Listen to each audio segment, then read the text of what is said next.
Hello, everybody. I am a Hoarder gamer, and this is Hoarder's Comic Flex. It's nice to see you all. We're going to be talking about comic books, talking about toys, and a little bit of TV. We're going to talk a little TV. Then we're going to look into the very, very near future of comic books, all the way to 1 week from today.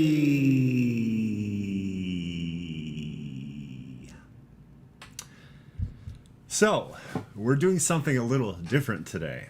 I usually try to review 2 books, and I try to bookend them. I attempted having both at once because I got a really good suggestion I should try that, but it just to me felt a little top heavy. So I usually bookend. I have one review at the beginning, one at the end. I decided today we're going to do a large review, and we're going to start with it. So, average comic book currently is about 20 pages. They used to be maybe about 5 to 8 years ago, 22 pages, but most are 20 now. So, this is 65 pages. Okay? So this is like the equivalent of like over 3 comic books. And so based on that length, you know, the average comic book takes me 10-15 minutes to read, depending on how much dialogue there is. I figured this one would be right around 30 minutes to 45 minutes, maybe even an hour when I'm looking back at it, because there's a lot to go through and understand and digest. Because, you know, it's a full story. This is a one-shot, and it's all 65 pages, and that's the story. This was really good. This is the beginning of a series of books called Batman One Bad Day. Now, not until the end of this that I realized what they might be doing with this series and why it's titled this.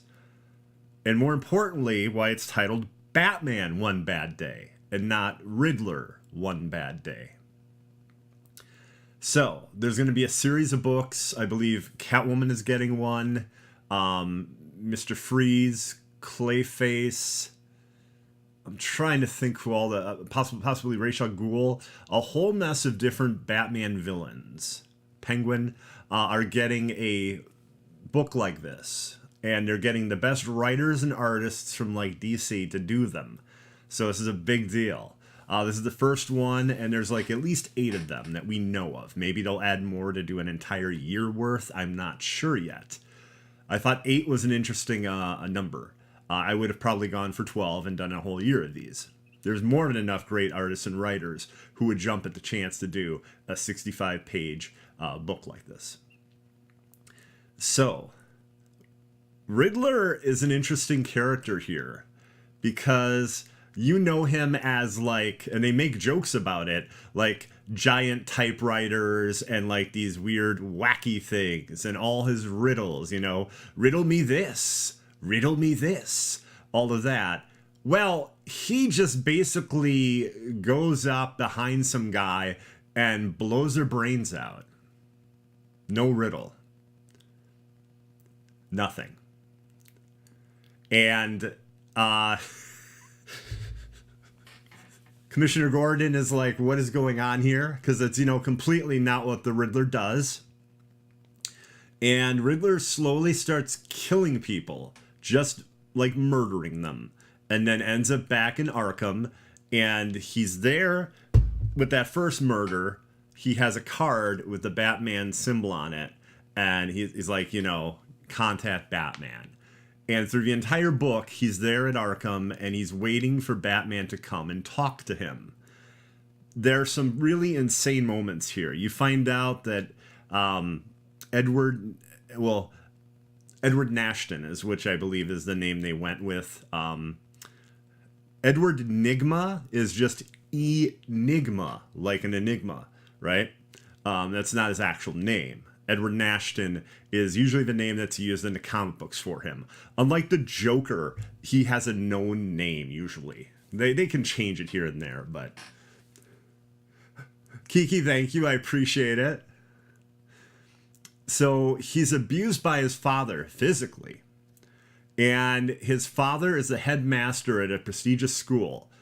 And his son is a genius, like a straight up genius. However, he cannot wrap his mind around riddles. So in his formative years, he has this teacher that has a riddle at the end of each English test. And he gets everything right except the riddle. And his father beats him for it. There's this powerful scene with Edward going and talking to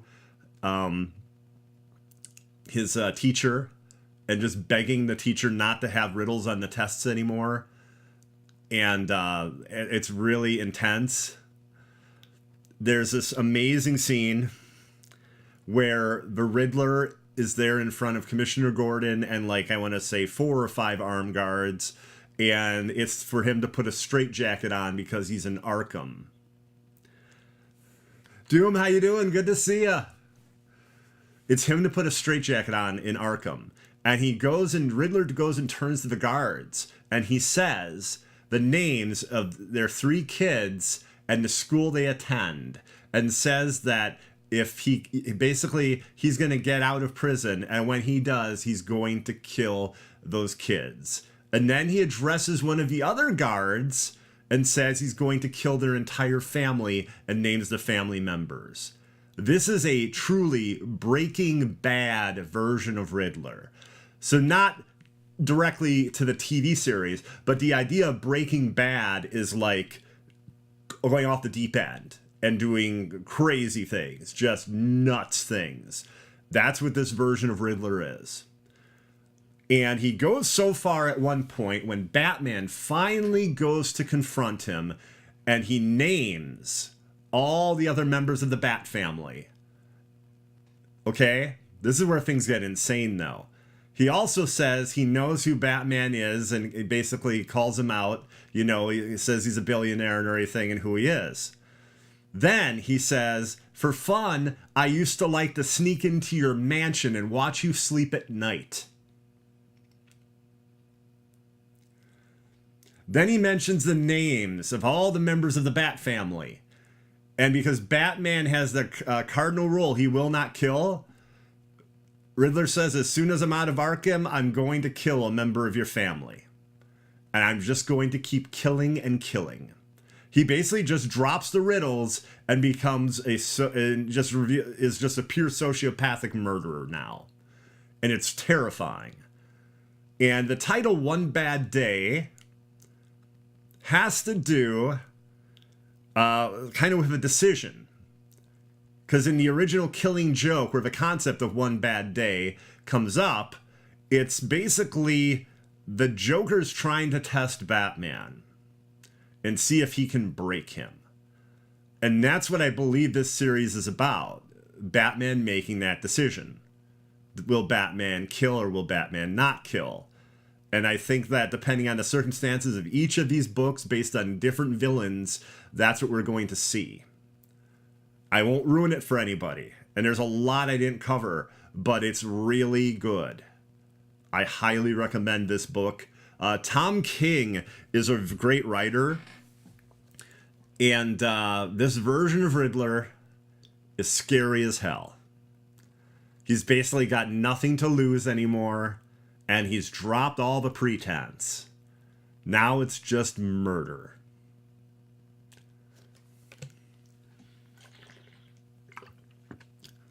Like, he says things that basically chill Batman. At first, he's like, he doesn't even believe him about the, sneaking into Wayne Manor. But then Riddler tells him about this hidden safe and the hidden rooms of the house. It's really nuts. He also tells him about a charred pearl from what happened in the back alley. Yeah, he brings that up too.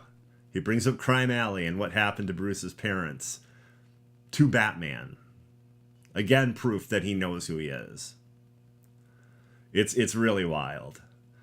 Yeah, it's wild, Doom. It's a really good book. It's like an Elseworld or whatever. Maybe it's the Black Label series. Let me see what it is. I don't know if it says it on here. But yeah, it's awesome. Tom King wrote it. Mitch Gerads did the art. Another cool thing, the art is black and white and green. There's very little actual color besides that to do all the artwork, and it looks gorgeous. It looks really, really good. And this is a series of One Bad Day. There's a new villain every month. Next month might be the Penguin. I'm not sure. I don't know exactly what villain is every month, but for at least 8 months we're getting these books. The riddle that you know.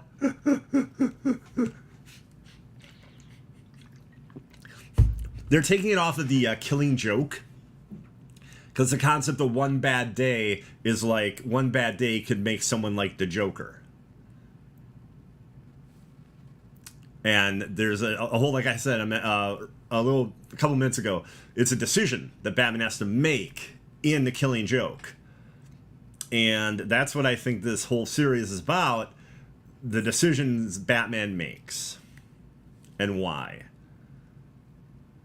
Pertaining to an origin of a villain, a slightly different version of the origin of a villain. But yeah, the teacher that really likes Edward and thinks he's awesome. But the one bad day for Edward is when he strangles that teacher who puts the riddles on the tests. Yeah, I don't know if the way it's shown, I don't know if he actually kills him or just hurts him really bad and leaves him on the ground. I'm not sure. But yeah, One Bad Day is awesome. If the entire series of books, again, it's like a who's who of the best artists and writers at DC doing this series, then it's going to be great. It's 65 pages. Each issue sells for $7.99, but it's also bound like a square book. See, it's not like a normal comic. And each one's 65 pages. So it's like the length of like 3 comic books. So that price makes sense if you're looking at what you're getting for the book. And yeah, this is the only comic review today. There's plenty more show, but this is the only comic book review because I figured doing something this big and this time consuming to like think about, to read and then think about after, because it's like seeing a movie, right? After you see the movie, you think about it. Maybe you discuss things with your friends. Maybe you go online and talk about the things you loved in it. It's kind of like that when you have something that's like 3 books or 4 issues of a book. Actually, we'll put it right there. Now we're going to talk a little bit about television and She-Hulk. She-Hulk is starting tonight. For me, it's technically 2 a.m. At 2 a.m. I can watch She-Hulk. Now, I believe Doom is able to see it at midnight. Doom can watch it 2 hours before me. And depending on how tired I am, I might just watch it tomorrow while I have lunch. The episodes are going to be sitcom length, roughly. From what I've seen, around 30 to 35 minutes or so is the average episode length. Sentinel, how you doing? But I'm very much looking forward to it. I'm a big She-Hulk fan. And that totally will not partially tie into, toying around, which is coming up shortly. It totally won't tie into that at all. No way.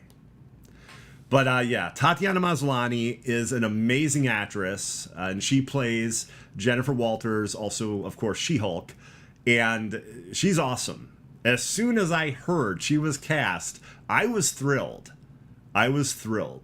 If you have not seen her, she was on a science fiction series called Orphan Black, and it is excellent. It's all about clones. And she plays 14 different roles. No, I think it's more than that. It might be 17 roles. Like 9 that are recurring. She won an Emmy for her performance. Now, winning an Emmy in a science fiction series, not on a major network, that's insane. That's insane. It was on BBC America.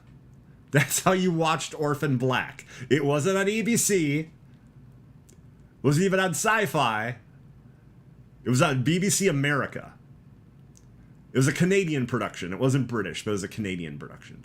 And it's great. It's a really great science fiction series, and her performance is awesome. Accents and dialects done perfectly. There are times where she has to play other characters and do impersonations of them that are spot on. So you are in for a treat, everybody, with She-Hulk. Also, something more recent she's been in, Perry Mason on HBO. So you can enjoy Tatiana Maslany on that, too. As I've heard, she's only in the first season, which I've seen. It's great. But the second season's coming, and her story kind of ends. Not finally, but like, character kind of goes away, you know? But she's amazing in season 1. And yeah, Titania, that's going to be awesome. Again, interesting to see how they do her. I think she's like an Instagram influencer here, which should be fun. Everyone else looking forward to She-Hulk? Like, for me, this is one of the big Disney Plus series that I've been looking forward to for like over a year. Whenever they announced it, I was like, oh my god. And then it just like took forever to come out. I was like, it's going to be so good.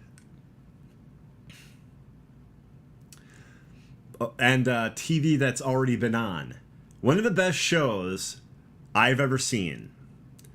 And I'm not the only person to say this.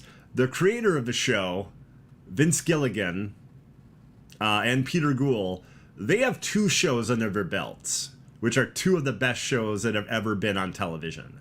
Breaking Bad and Better Call Saul.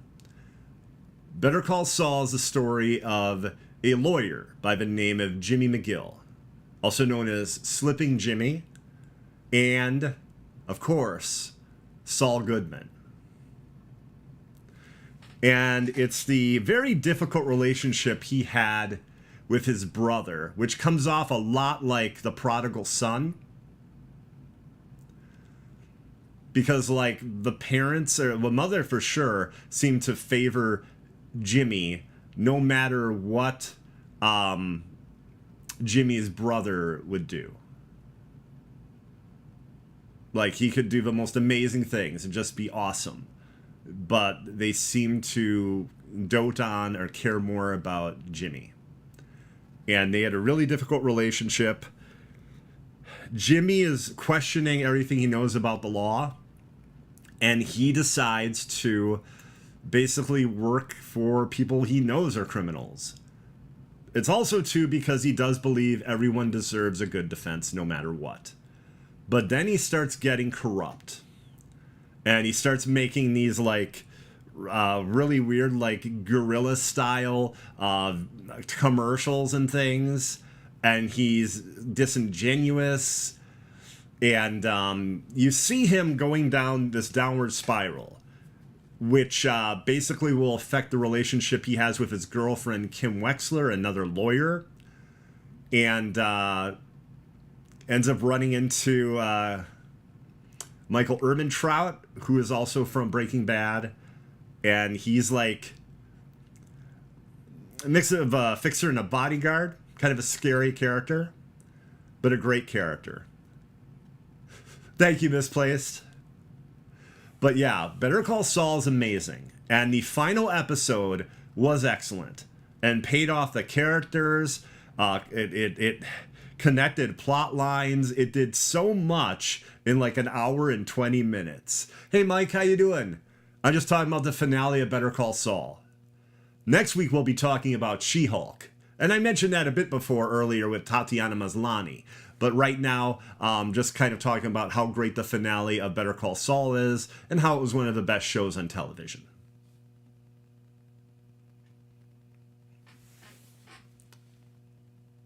So yeah, that's everything about Better Call Saul. You know what that means, everybody. I hope you know what that means. That means it is time for us to almost toy around. We're not there yet. We're close. We're close to the time where I like go whoop, and like, you know, show you something kind of neat and then we talk about it. But like, we're not there yet. Gotham Knights, everybody. Gotham Knights. Okay. We got some really cool information. First off, the game went gold. The game officially went gold today. Do not expect the game to be pushed back anymore. It went gold. Okay? This is good news. This is comic book fans, video game fans, this is good news. The game is coming out October 25th. Throughout history. Not, well, okay, we're not... I don't know why I said throughout history. We'll say throughout the history of video gaming. Once a game goes gold, the only way it would get postponed would be if something drastically crazy happened and like it wasn't available physically at the same time, like an issue with warehousing or something like that, copies of the game, then maybe it would be pushed back a week. I've seen that. That's happened. But once a game goes gold, the chance of that getting pushed back is incredibly small. So, very good news right there. Also, we can play multiples of the same character. So, you can have 2 Red Hoods. You could have 2 Batgirls. You could have 2 Robins. You could have 2 Nightwings. And everyone can have a different build because they're skill trees. We're going to learn about the skill trees. It's either tomorrow or Friday through IGN first. So I'm looking forward to that deep dive into the skill trees. I think that's going to be really cool. We got roughly about 4 minutes of gameplay showing footage of 2 different builds for Red Hood. A more melee build and a more ranged build. I thought it looked really good. Some people said the combat looked slow and everything. But one thing I did notice is that the player misinterprets what the partner is going to do and gets themselves in position to attack an enemy. By the time they get there, that enemy's done. Taken care of. So they have to readjust and kind of move to another enemy. Then it seems like they're just sort of standing there. That's because the partner player is setting up a takedown. And then this Red Hood teams up for that takedown.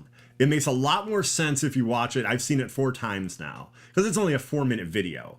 And I was going to talk about it. Plus, I'll be talking about it on Saturday on a show with Hero Mentor. So, a podcast, actually. An audio podcast.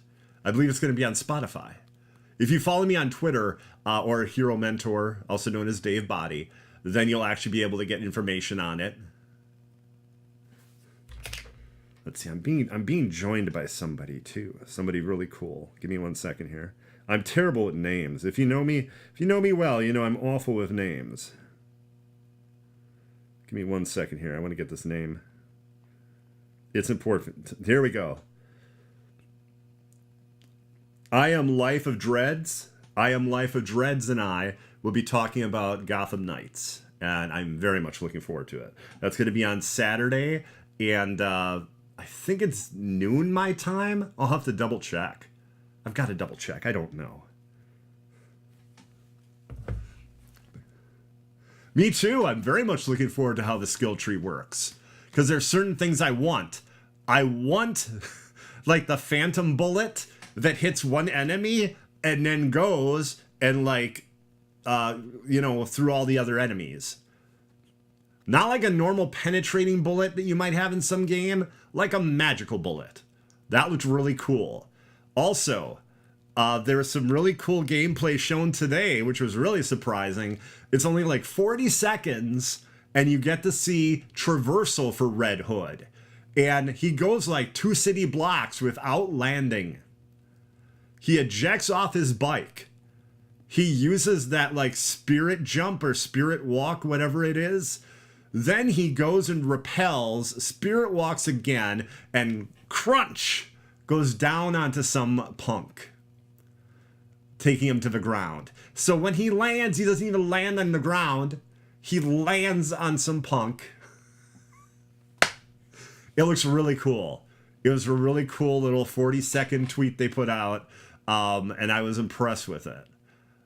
I really liked it. It almost reminded me of like Spider-Man, how you could probably go through big areas of Gotham and never touch the ground once you get good at the traversal mechanic. Is there anyone else hyped for Gotham Knights, especially now that it's gone gold? Now, what characters are you looking at playing?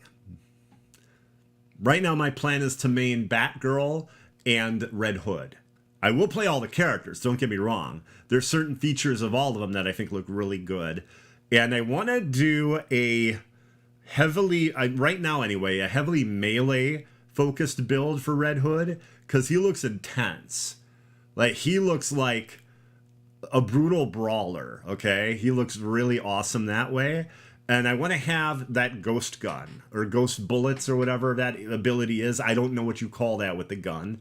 It looked really awesome. So I want to have some points in that tree in the gun, or whatever you want to call that, and then some in like the physical beatdown type stuff. So I guess I'm going to have a hybrid. I guess I'll be running a hybrid character. For Batgirl, I don't know.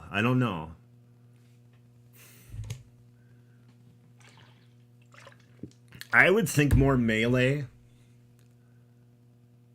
More melee, I would think, with her. Because, I mean, besides the Batarang, I don't know what else she's able to do. Unless she has a whole tree of Batarang things she can do. That's possible. You know, Nightwing and Robin could have that too. But yeah, I'm very excited to learn more about the game. I'm very excited it went gold. Don't have to see it getting pushed back. All these games getting pushed back, everybody. Oh my god.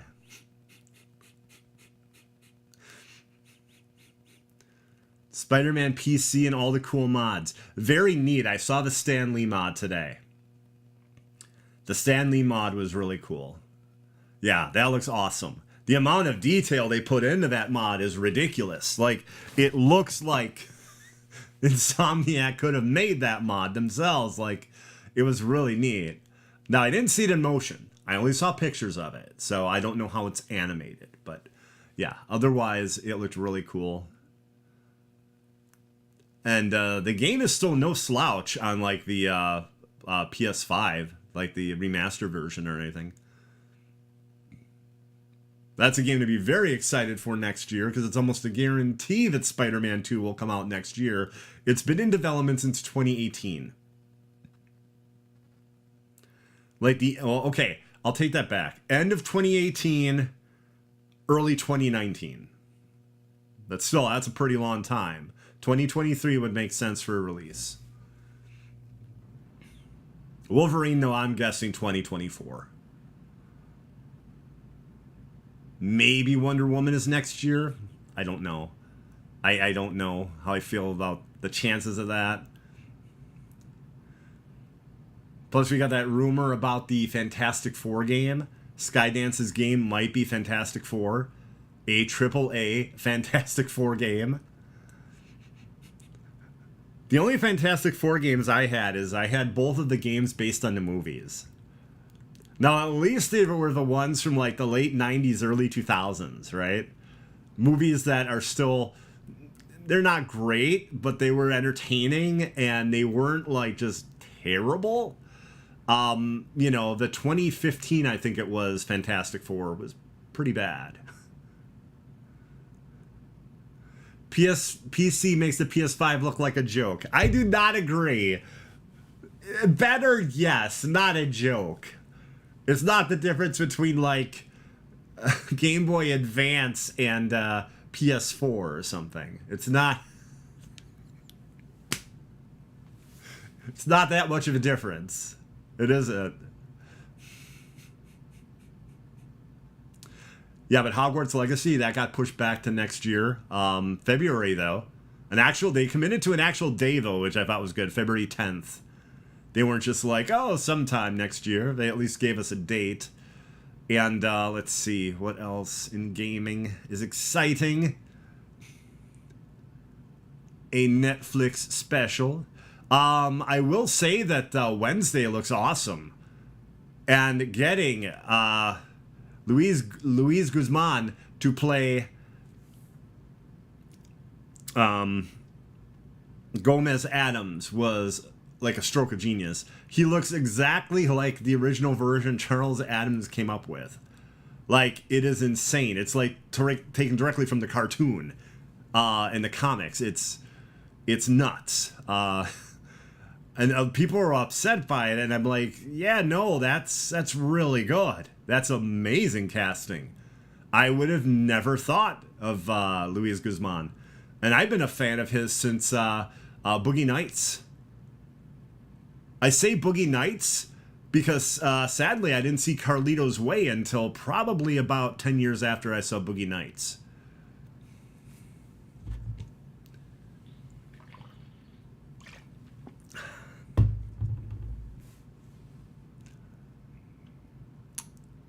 Let's see here. What else can we talk about?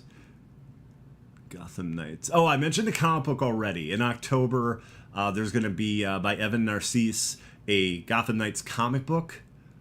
And that'll be coming out in October. And it comes with DLC. Each issue comes with DLC. I believe it is 6 issues. And if you get all 6, you get a 7th piece of DLC. First piece of DLC is a bike skin. I don't know what the other pieces are, though. But Evan Narcisse is a very good writer, so I am excited. I am excited for that comic. And it's meant to come out day and date with the game, although DC Comics, depending on your store, will put them out Wednesday. You might have to get that comic on a Wednesday. But now, everybody, it is time for us to toy around. First off, that toy that I showed super quickly. Like, you had to, like, freeze the frame in order to see it. Ta-da! This is shipping right now. I just got it, I think Monday. Kang. This is Kang. You might know him as Kinda Kang, or He Who Remains, played by Jonathan Majors in the Loki series. But here is the comic book version of Kang. And he was born in the 31st century, and he employs time travel and hyper-sophisticated technology to conquer all of time.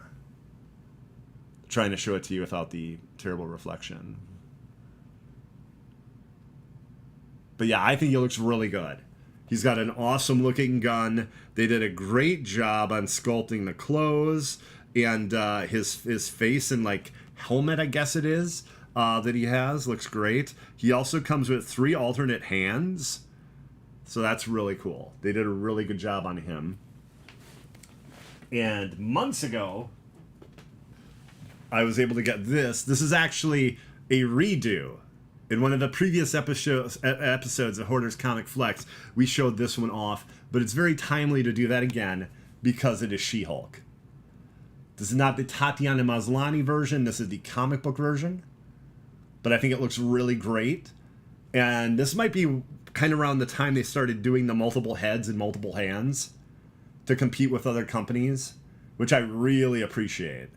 I would much rather have you add a head, charge $1 or $2 more, than have a separate figure with a different head, and that's like the only difference. So... yeah, I really like the She-Hulk figure. I think they did an excellent job on it. The sculpt on the angry face as well as the serious face. She's not smiling in the other profile. That, by the way, that's what they call the alternate heads. Profiles. That's the term they use, which I was like, okay. So you get an extra profile with that one, She-Hulk. And now, of course, when we toy around, we have to look at also not just the future of comic books when that part comes up shortly. It comes up real shortly. We have to look at the future of toying. I don't even know if that's a thing, what I just said, but...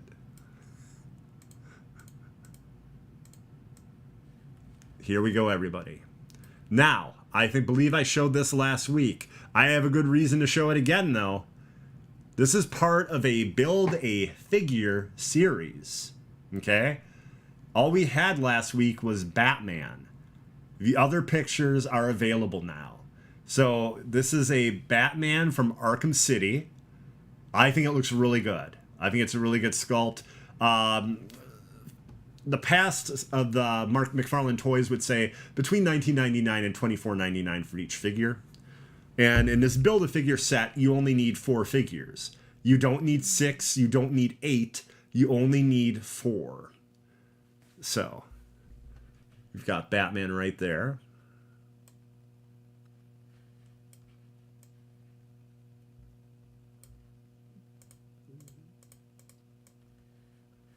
Catwoman.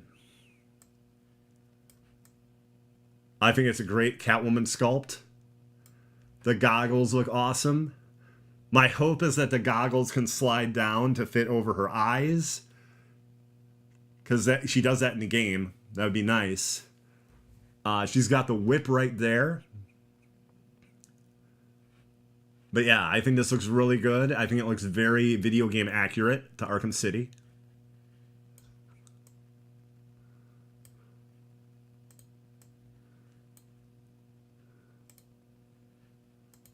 This is one of my favorites right here. The Penguin. The monocle, the hat, the jacket, the umbrella. I think this is a great looking penguin. And the final figure in the series, because I needed room to show you the Build-A-Figure you can build. The final figure is Ra's al Ghul.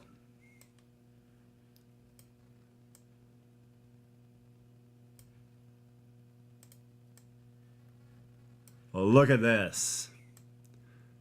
Now, the game's been out since 2011, so I can say this. Solomon Grundy, born on a Monday, he is one of the bosses that you face. You actually fight him in the Iceberg Lounge, underneath the Iceberg Lounge.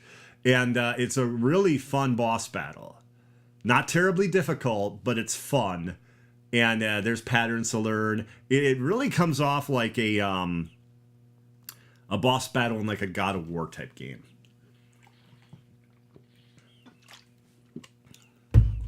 But yeah, I think it looks awesome. He looks a lot like he does in the game. Now I'm wondering if there's some pieces that are not on this picture, because like there was a thing going on with his chest. Like, I thought like something mechanical or something. Now, it looks like there's stitching, so maybe the idea is it's behind that. But yeah, the chains there, which were attached to like heavy concrete concrete balls, I guess we'll say. Wrecking balls. They're attached to like concrete wrecking balls, and he would go and he would like slam you with those. He would slam you with his balls. I think it's a really cool figure though.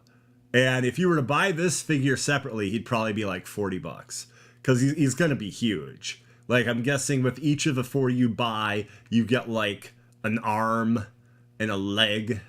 You know, you'll probably be getting more plastic in what builds Solomon Grundy than what's in the actual figure you're purchasing. It's similar to what's going on right now at McFarlane, because Starro was a Build-A-Toy. I believe it's 3 or 4 figures you purchase, and you can build a giant Starro. It actually looks really nice. Like, the paint job and everything looks really good on that Build-A-Figure. There are people that are going to buy that series just to have Starro. That's how nice it looks. And that is us toying around for this week. So much plastic, you thought it was a Kardashian.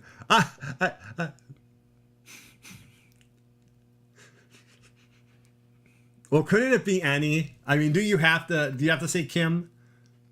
Do you have to qualify that with Kim? I mean, it could probably be most Kardashians, right?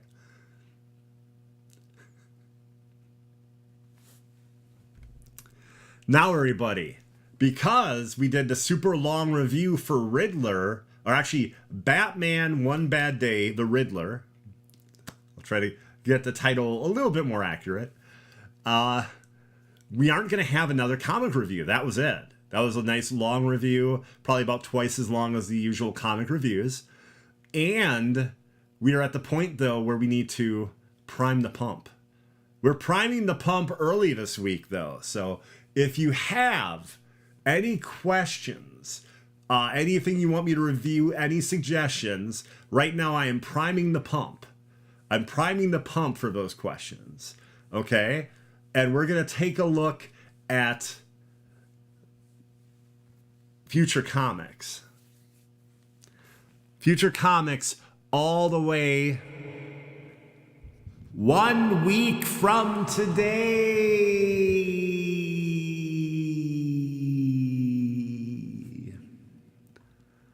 Yes, all the way to 1 week from today.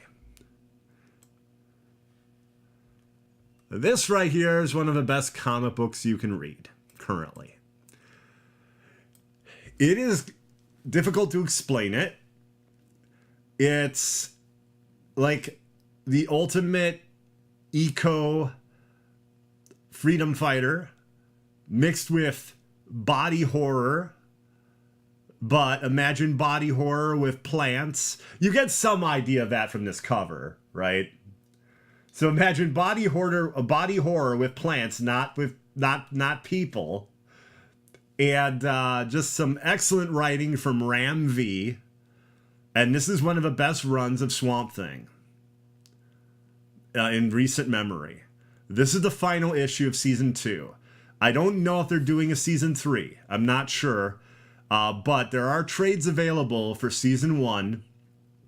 And I believe at least the first half or first quarter of the Season 2. Each season was meant to be, I think, 16 issues was the idea. Actually, wait.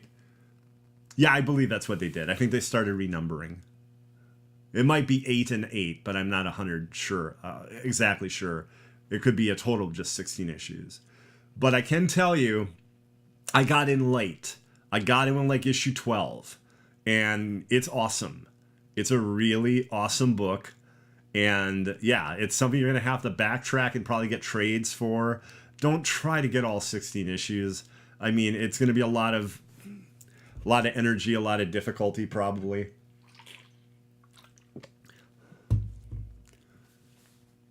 I have not tried Raspberry Rally. I will have to go online later and see what that is and what people think of it. How did they have a new Girl Scout cookie this time of year? But yeah, Swamp Thing Season 2, the finale issue.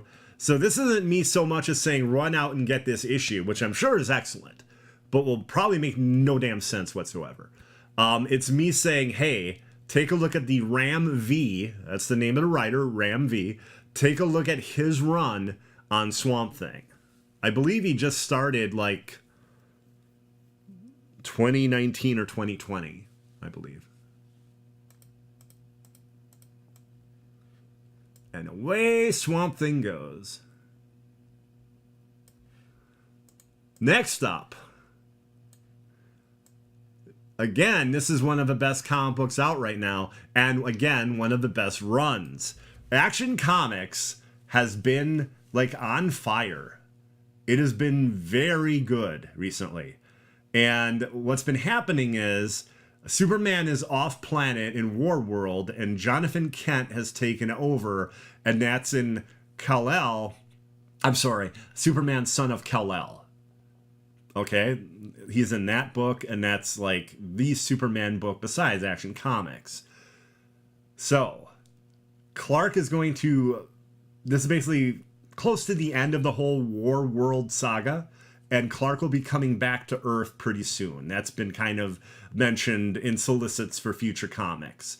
So this is going to be one of the final issues before he comes back to Earth. And yeah, I would definitely check out Action Comics right now. It has been excellent. A snack treat to eat while eating comic books. You mean while reading them? What if it was a snack treat to read while eating comic books? I don't recommend eating the comic books. I recommend reading them. Do not eat them. Read them.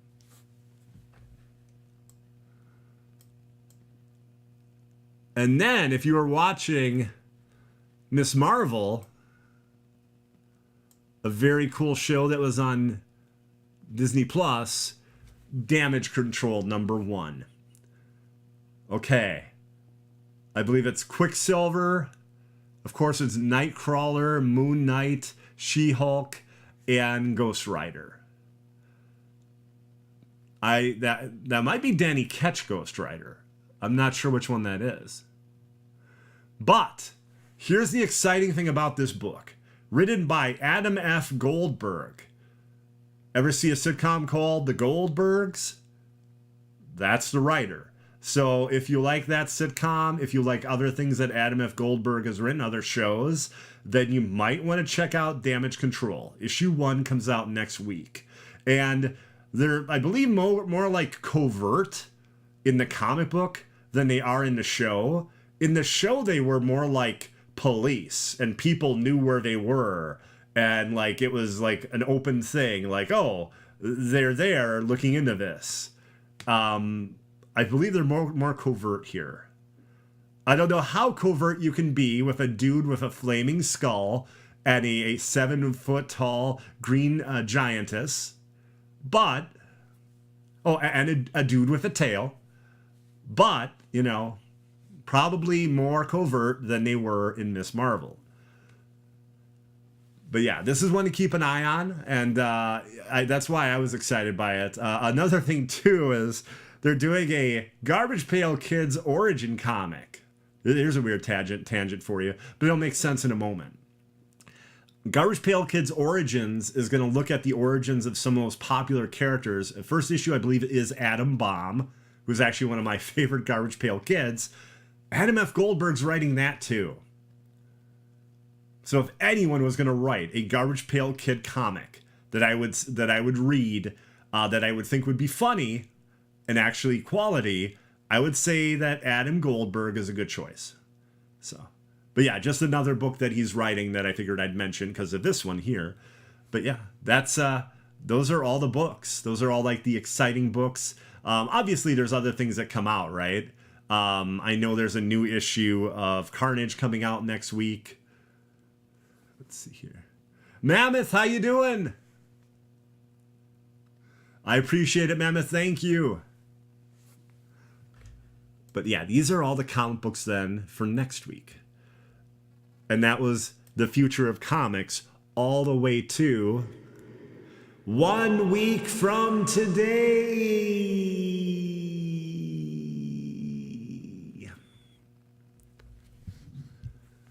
Okay, everybody. I primed the pump earlier. I did prime that pump. Does anyone have any suggestions for comics they want me to review? Any toys they want me to talk about in the future? Anything like that?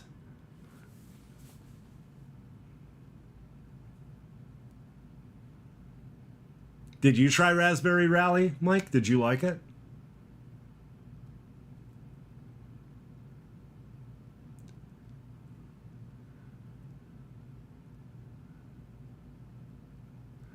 Review Fortnite Zero War with you at the end of the series. How many issues is it? Do you know, Doom? I only own the first issue because I wanted that Spider-Man skin bad.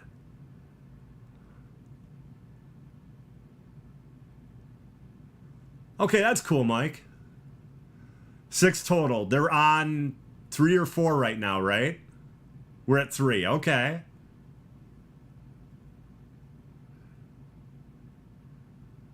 Yeah, we can totally do that. I'll read issue 1 then, because that one I own.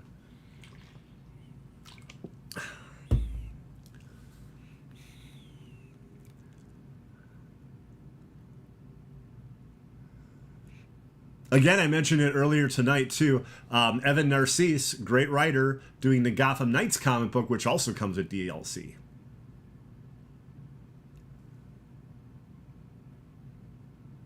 Oh, thank you, Doom. I appreciate that. Thank you.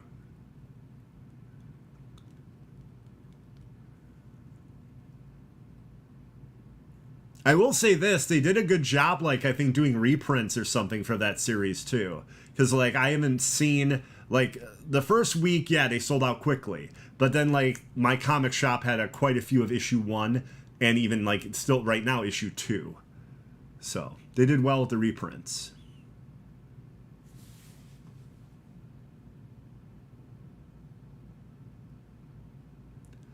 But any other reviews or suggestions? Any other toys you want me to talk about?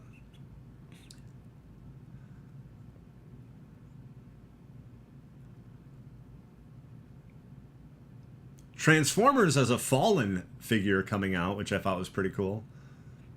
I'm not a big fan of the Revenge of the Fallen Transformers movie, but I thought the Fallen was one of the coolest looking Decepticons I've ever seen. So there is that. That's pretty neat. It comes out in January, I believe.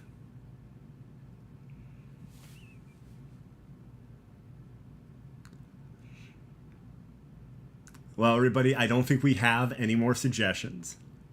I want to thank you all very much for watching. I greatly appreciate it. Thank you.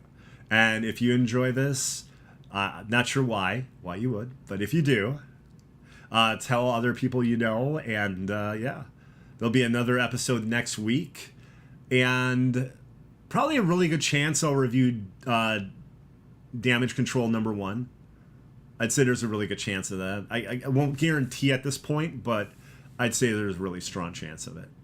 But thank you very much, everybody. And hopefully you got your previews in. If you know what that means, it's this guide that you use to fill out to say what comic books you want for 2 months from now. So it'd be the October solicits. Those are due at most shops today. Most shops were due today. So hopefully you got those in. Yeah, hit the like button. For me, they should have a tolerate button, right? I don't expect like. Like is a big ask, I get that. But maybe a tolerate button would be cool for me. But thank you, everybody. Thank you to Doom Squad. Thank you to Doomkiller HD for letting me borrow the channel. Thank you. And yeah, my next stream is going to be tomorrow night on Twitch. And yeah, I hope you have a great one. Oh, and before I let you all go, do not forget that Friday, Doom Squad Gaming Block Party featuring Boxley Chateau. You will want to check this out. It will be a lot of fun. Thank you, everyone, and I will see you later. Bye-bye.